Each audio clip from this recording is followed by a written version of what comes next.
So the name Sharknado explains exactly what these movies are about and just how stupid they are.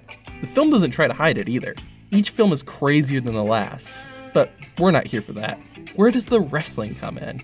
Well, wrestlers have made sneaky little appearances. So, in honor of the 5th installment in this scientifically inaccurate series, let's look at every wrestler to have made an appearance in it. First, let's start with Sharknado 2. Towards the end of the movie, 3 different Sharknadoes are planning to merge with each other at the Empire State Building. So to stop it, the plan is to freeze the storm.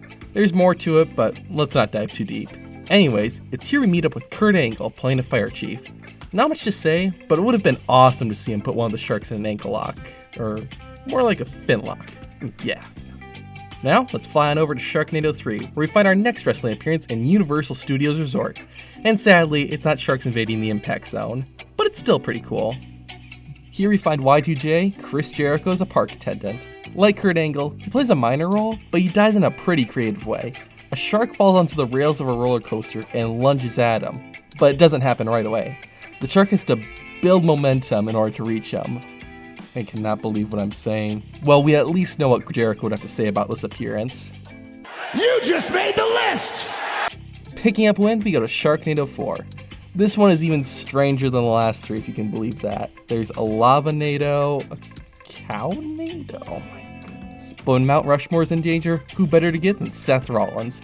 His appearance is even shorter than Jericho's and Angle's, but he does get a wrestling reference in.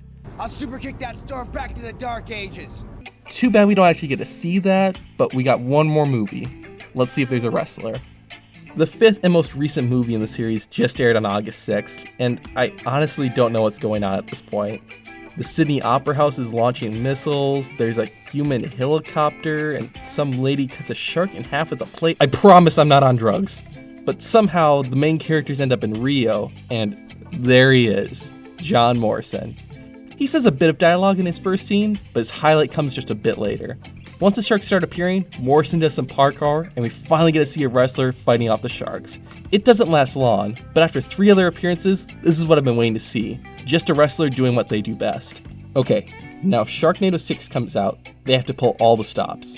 Get John Cena, Hulk Hogan, Stone Cold, The Rock, the biggest name in pro wrestling you can. You just have one of them perform all of their signature moves on a group of sharks, as over the top as it can.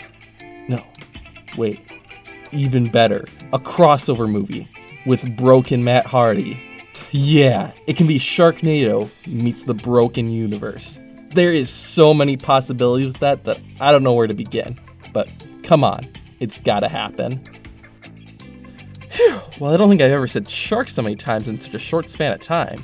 So, go ahead and check out Did You Know Wrestling, where we share interesting facts and trivia on your favorite wrestlers.